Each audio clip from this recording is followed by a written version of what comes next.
যার কোনো কারণবশত আমরা এটাকে পৌরসভার ঘোষণা দিয়েছি। 2 নম্বর ওয়ার্ডের কিছু অংশ, 3 নম্বর ওয়ার্ডের কিছু অংশ নিয়ে আমরা আজকে পৌরসভা নিয়ে খুব গর্বিত। তবে খুব দুঃখের বিষয়, আমি বেশি কথা বাড়াই না, মুক্তান ভাই খালি আমার দিকে চাই, আমি বেশি কথা বাড়াবো না। এইভাবে লাঞ্ছিত, এইভাবে আমরা কষ্ট পাই রাস্তাঘাটে, আমরা পৌরসভা করে দাবি করি আমাদের পৌরসভা। আমরা এখানে সাংবাদিক কথা বলতে রাস্তা ভাবছি কি সেটা বলেন।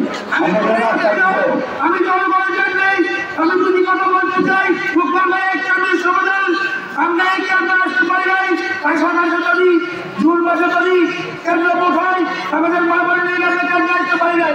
আমাদের নেতৃত্বের কাছে একটা দাবি, আমরা এই রাস্তাটা বাজার মতো যোগ্যতা করে দিবেন। আসসালামু আলাইকুম, খুদা হাফেজ, বাংলাদেশ জিন্দাবাদ, জাতীয়বাদী জিন্দাবাদ।